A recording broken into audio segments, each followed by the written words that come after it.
Gavin Newsom likes to say, oh, we have more people coming into California than we have leaving. Yeah, that is very misleading. That's absolutely true, but the majority of people coming to California are taking from the system, right? Because we are a sanctuary state and we're getting flooded with problems from illegal immigration. So basically you're saying that people who are here and established are leaving 100%. and they're being replaced 100%. Look, at a faster rate by... Google announced they're shutting their location in the city, right? They're shutting down the location of the city. We've had how many businesses that have decided to shut their doors and leave? We have Elon Musk just announced he's packing up the rest of his companies, X and SpaceX and Twitter. All of them are gone. All of them are gone. We're seeing businesses pack their shit and leave the state because it is so unfriendly to businesses. We have small businesses that were absolutely have been crippled over the last several years. And it wasn't just COVID that did them in. Even the ones that survived COVID can't survive the new laws and legislation that's happening and the new taxes and regulations that are being placed on them. Sure. It's impossible. So what are some tangible things that we could do or unravel to get these businesses to stay here? Yeah, so I mean, look. So as far as families are concerned, right?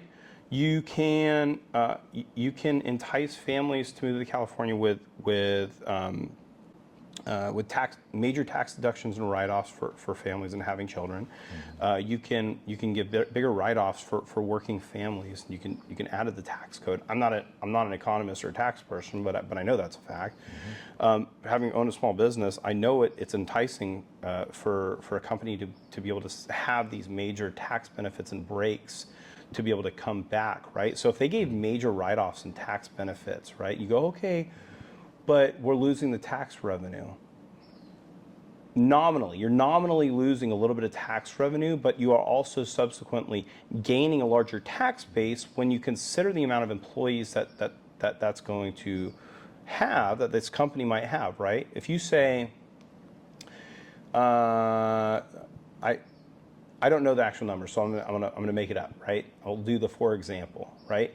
If Tesla has 10,000 employees working at headquarters or if Elon's companies, let's say they have 10,000 employees working at X, Tesla and SpaceX in their California headquarters, right? Mm-hmm. Okay, they pack up their companies and leave.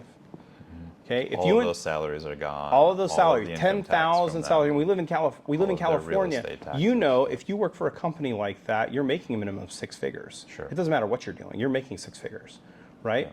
So you're saying give the corporation some multi-million-dollar tax breaks even, and that 100%. Will cause the tax base to expand because of the income tax that the state's collecting off of the employees. Yeah, sure. You are reducing the take from individual entities, but you're increasing the take from the multiplicity, right? Sure. So you are able to recover what you're losing tenfold. Yeah. Just plus, you're creating a bunch of new businesses and supporting those employees who are working for those large corporations. You are building communities. You are adding revenue. You're improving different areas. You're improving the market value. When you have employees like that in an area, it grows, it expands. There's a higher demand for quality over quantity in those areas. Right now, the state of California, with companies closing left and right and fleeing, picking up and leaving, and employees leaving with them, California no longer looks like a tech hub. It no longer looks like a place of opportunity. It looks like a dystopian hellhole.